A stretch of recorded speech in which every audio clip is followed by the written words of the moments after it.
Hereby is Reflect with EU by Promote Ukraine in English.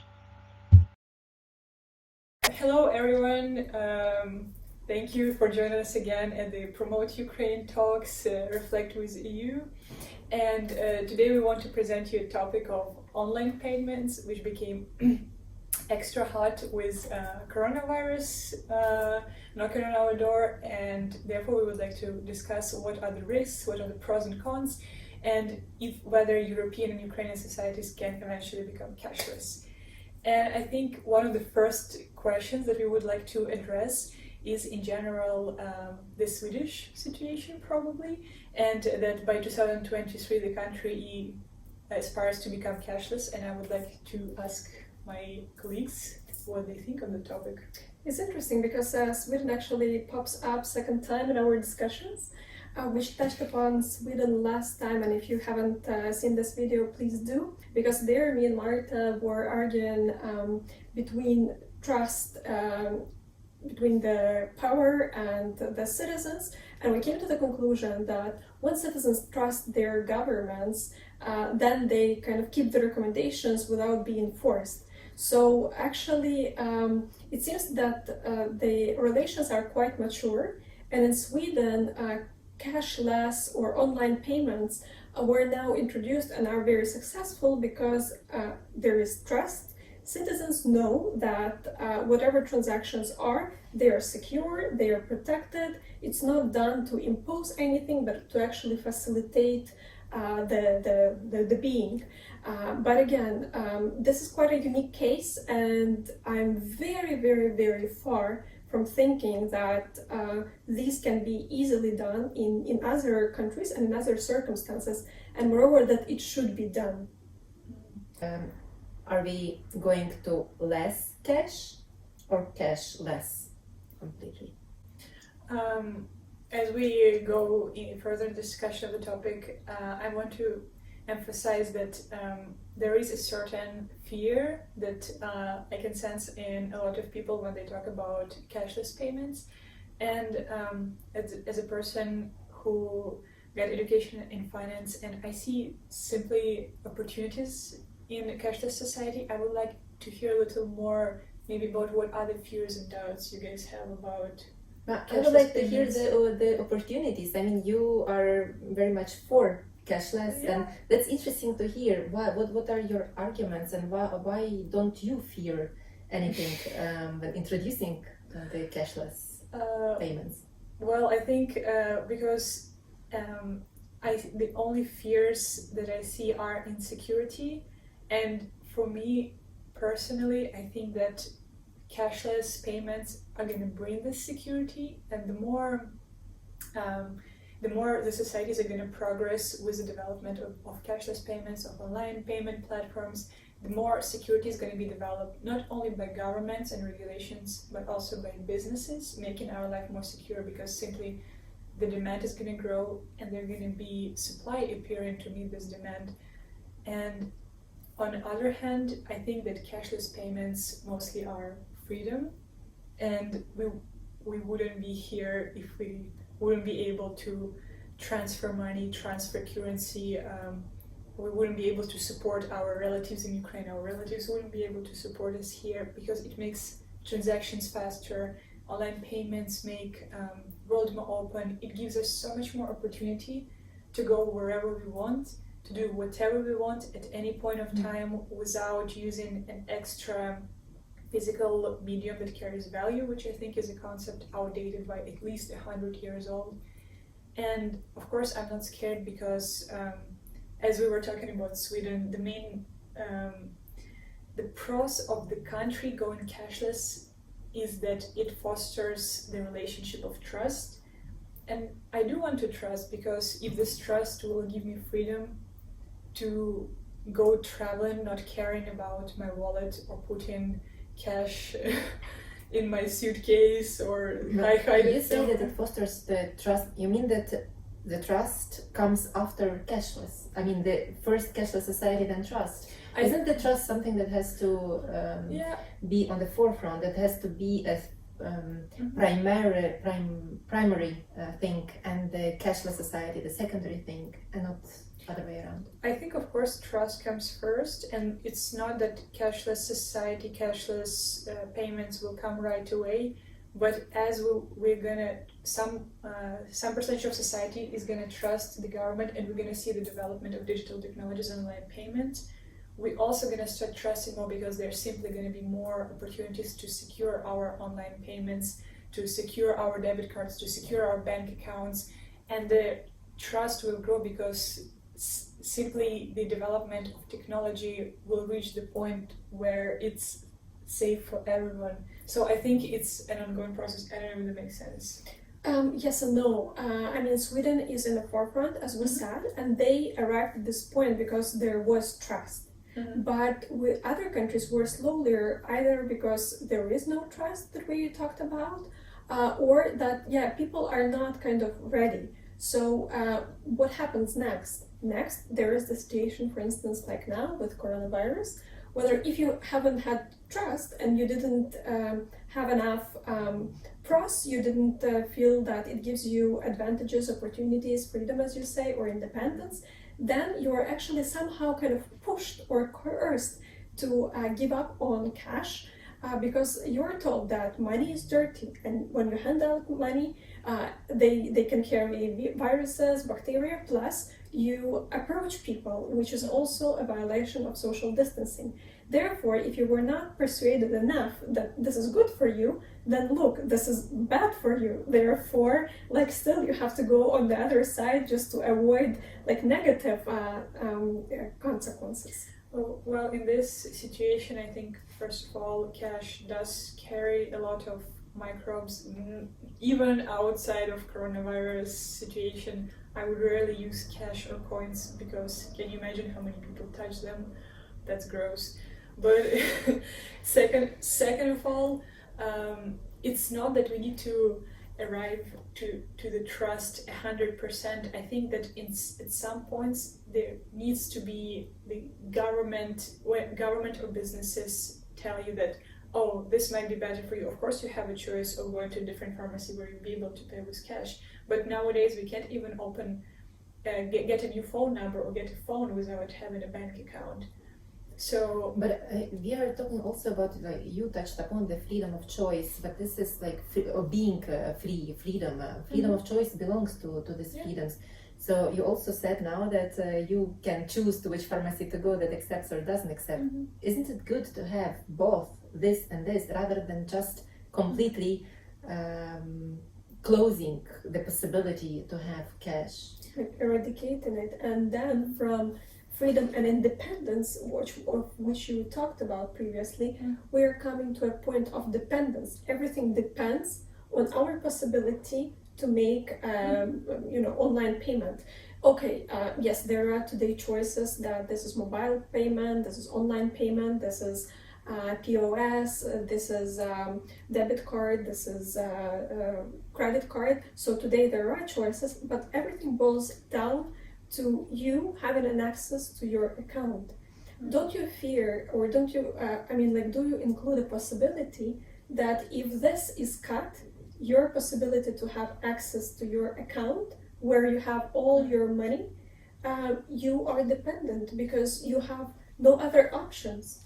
Not even someone who can borrow you anything. Okay, so we touched on 2-3 points. So I do agree with you, Marta, that choice is crucial, but I do think that it's needed in the transition point where people are still lacking trust or in the process of gaining trust to technology. For instance, if you are older, or if you're more vulnerable, or if you're simply not exposed to technology, it takes time, and therefore the choice is needed in the transition period until 99.9% of people or businesses or governments are sure, because the process of establishing cashless society will be simply built on people choosing to move towards cashless society, and this is the beauty of democracy.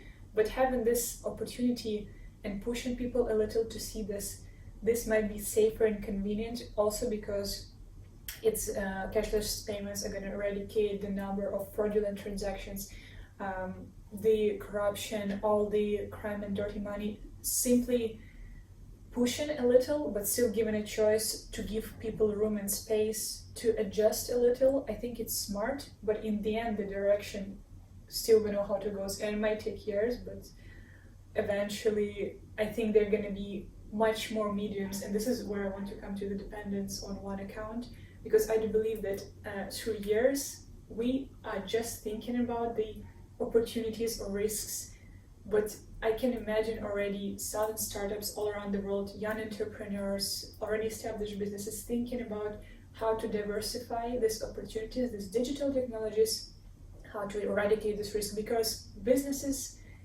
in general, they want to see how they can earn more money, obviously, right? But for us, it works in the sense that cybersecurity is a trend. So millions of people will be thinking, how can we make this more secure? How can we sell this idea of security? How we can sell this idea of security to governments, to banks? Because privacy now is a good, it's a product that we can offer, businesses can offer to people. We can offer you privacy by this and this.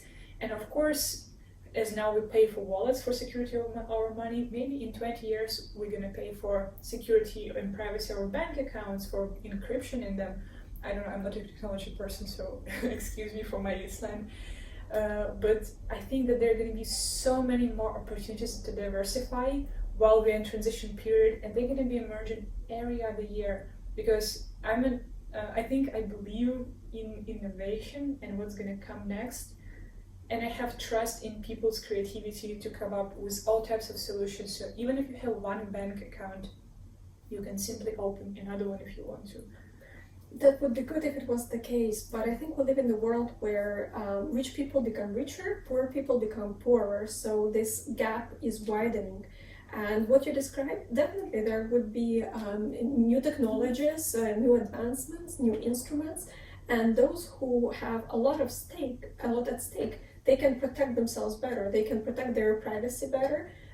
So their data of who they are, what transactions they make, and so on and so forth. But actually people who are at the bottom, they would not have an opportunity to open 2-3 bank accounts in different banks that would not be interconnected and would not be transferring data. So actually for people at the bottom, the options are going to be like very limited, and therefore we are not going to gain the parity, and we're not going to move towards equality where now everything is transparent for everybody. It will be more like majority will be even more kind of open, even more vulnerable, while the small kind of minority that is on the top is becoming even more hidden, more anonymous, and more secure. I totally agree that definitely every innovation and definitely every new step of development of societal relationship with government, economies, and financial institutions also bring new opportunities for disparity and segregation. We can see it firsthand in the situation in the United States currently, but I do believe that this segregation, it's also gonna give much more opportunities, not even this segregation, this online payments that are gonna bring segregation, it's one side of the coin, but also they're gonna bring much more opportunities for poorer people to get access to investment, for smallholder businessmen to get access to finance and investment from all types of resources. And I think also in addition to that, they're gonna be, I assume and I hope genuinely that they're going to be governmental regulation to make transactions for big businesses and governmental expenses being transparent, basically. So do you hope for Prozor system all around the world? Yeah, let's say that. I think that, as you already mentioned in our previous conversation, 20 years ago we couldn't imagine that we're going to have our whole life on our phone, or that we will be able to connect to Wi-Fi all over the world. And I look forward to see what the world and bright minds around the world are going to bring us in that sense. I really have faith in humanity, maybe not as much in the government, but I definitely do have faith in humanity that with people having access to cashless payments more, it's going to bring more positives rather than negatives. Indeed, but again, having access to more cashless payments or having no access to cash is two different things. I mean, no possibility to have cash. You touched upon the privacy that maybe in 20 years some companies will, like those who are working now on cybersecurity, will be selling us a possibility to secure our privacy better. Isn't it unfair that those who can pay more will be more secured, will have privacy, I mean their accounts more secure than those who don't have money to buy like privacy, to security for themselves? I mean, isn't privacy something that we all have to be on the same level in legal terms there? But I'm sorry, but aren't we all supposed to have equal access to food, education, and healthcare? You mean the privacy is also something that we should earn, because food is something we earn, and the privacy we also should earn. Yeah, because originally when data privacy, we're not talking about privacy like you can do behind the walls of your apartment anything you want, people are free to do whatever they want, but when we talk about our digital transactions, everything that we do through services and technology products and are used for companies both for our good, which also we know, since if our data is gathered in the right way, companies can adjust their products, they can offer us materials that are going to be more useful for us. But if we want to protect us from the negative side of using such products and services, if you value your privacy this much, you don't want neither good or bad consequences from this cashless digital transactions, you value privacy. Because of course, as society grows, not everyone has as much access to education, not much access to high-class healthcare, or not everybody can offer themselves nice, comfortable shoes that can protect their feet, right? And it's always going to be the same. And of course, cashless society is not going to provide equality for each and everyone. But if you didn't have, I would say, if you didn't have access to something, cash will not give it to you. But that's the thing, that kind of all existing gaps and disparities, they are just aggravated. So before, I was hoping that I would have access to education, to healthcare. Now I also need to work twice harder, 3 times harder, to also have access to privacy, to security, to protection. And this discussion is so engaging, and I come up with a new argument. But sorry, and I would still probably a bit from your role and say that we do not want to first deviate too far from our topic. Second, be the only ones who express our opinions. We want to hear from you, so please comment which arguments do you support, which arguments did we miss or did we omit it and were lacking from our discussion.